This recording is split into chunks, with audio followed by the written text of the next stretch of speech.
54. orrialdeko 26. ariketan eskatzen digute egitea zatiki algebraiko batzuen arteko batuketa batzuk egiteko, baina komentatzen dago lehenengo izendatzaile komunera laburtu behar dugula. Gogoratu hori, izendatzaile komuna egiterena batuketak egiteko zatikien artean derrigorrezko gauza bat. Zelan egiten da? Gogoratu, izendatzaileen MKT kalkulatu behar dugu. MKT kalkulatzeko izendatzaileak deskonposatu behar ditu.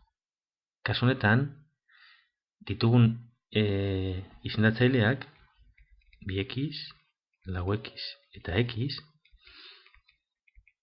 biak danak dautez, 2x, 2 bider x da, 4, 2 bider x, eta bestea x. Orduan, zein da MKT? Argi dago, danak hartzen baditugu, dauden biderkagai guztiak hartzen baditugu, agertzen den berritzailerik handienarekin hartu behar ditugu. 2 ber 2 eta x. Beraz, MKT da 4x. Orduan, ipintzen dugu 4x, bai, holan danetan, baita barnean esango zen, ipintzea holanik. Vale? Bueno. Orain, izendatzaile barria 4x denez eta 2x-eri zer egin diogu 4x lortzeko? Bider 2 bidertu, ez? Goikuari ere, zenbakitzaileari bider 2 egin behar dugu, beraz, bigoian. Bigarren zatikian ez dugu modifikatu izendatzailea. Beraz, zenbakitzailea ere ez.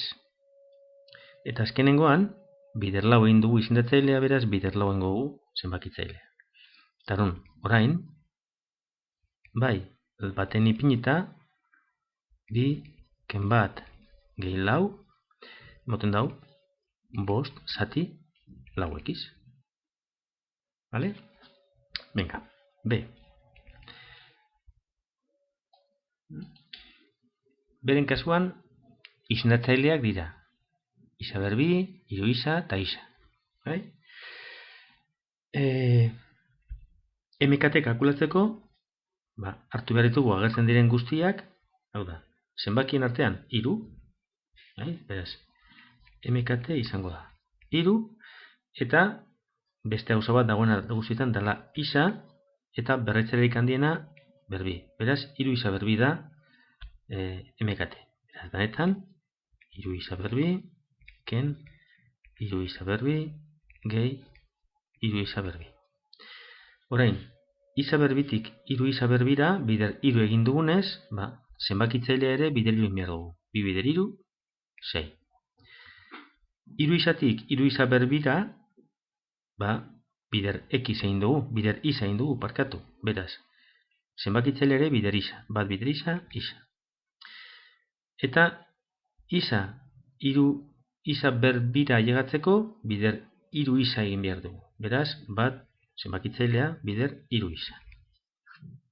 Eta orduan, geratzen da, 3 isa berbi goian, eta hemen 6 ken isa gehi 3 isa. Zenbat izango da hori?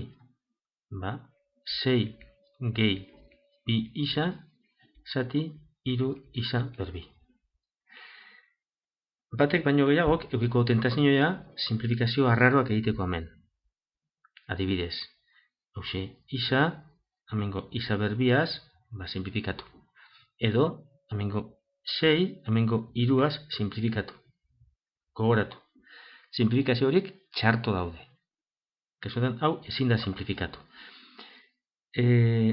Simplifikatzeko gogoratu, zatiki batean, zenbakitzailean eta izendatzailean agertu behar da. Simplifikatu nahi duguna, danarekin bidertzen.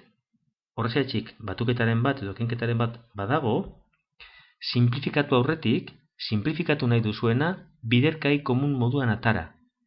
Albaldin bada egin, simplifikatu lehike. Ezin bada egin, ezin da simplifikatu. Nahiz eta tentagarria izan. Vale? Zeren kasuan, ditugu bi izendatzaile dira x-ken bat eta x, eta ezin dira deskonposatu. Hau da, x-ken bat lehenengo mailako izan da ezin da deskonposatu, eta x-a solte dagoenez, bai? Orduan, zein dan MKT jakiteko, egin behar duguna da, agertzen diren biderkagai guztiak, beraz, x-ken bat osorik da gauza bat, eta bestia, x ere solte, ez dira bardinak. Eta x bat goian egon, goian dagoen x-a ez dago bidertzen. Vale? Eta biderkagai bat. Beraz, izendatzaile biak desberdin moduan tratatzen ditugu. Desberdina direlako. Ton, MKT bien biderkaketa. Orduan, x bider x-ken bat, ken x bider x-ken bat. Izendatzailea isa bider isaken bat. Barkatu, bueno. Bider isa egin dugunez izendatzailea, zenbakitzailea ere bider isa egin behar dugu, beraz bat bider isa, isa. Isatik ona bider isaken bat egin diogu, beraz zenbakitzailea ere bider isaken bat. Vale? Bider isaken bat. Orain, zer egin behar dugu? Zatiki bakar baten idatzi. Hemen hasten da, lehenengo adibide bat, arriskutsu, erabat arriskutsua dana zeuentzako. Hemen egon beharko zan, holako argi gorri bat piztu beharko zan, gogoratzeko, minus hori doiala zatiki osoarekin, beraz, zatiki bakar baten ipintzen dugunean, zenbakitzaile osoari eragiten dio. Hau da, nire gomendioa da.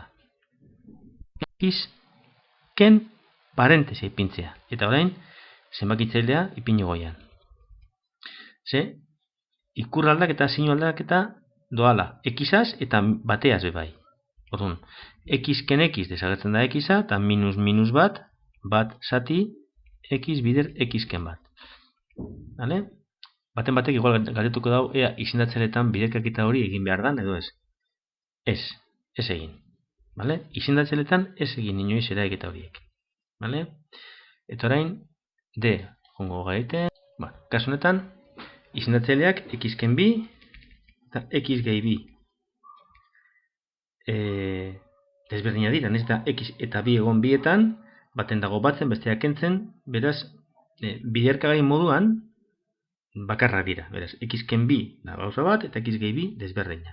Beraz, MKT izango da X-ken bi bider X gehi bi. Orain, izendatzailetan ipintzen dugu izendatzaile barria, X-ken bi, X gehi bi. Hemen, tentazio izango duzue, biderkadura berezia denez, garatzeko. Izendatzailetan ez egin inoiz biderkaketa horiek. Simplifikatzeko aukera egotekotan, bidertuta badao, komplikatuago da ikustea simplifikazio hori.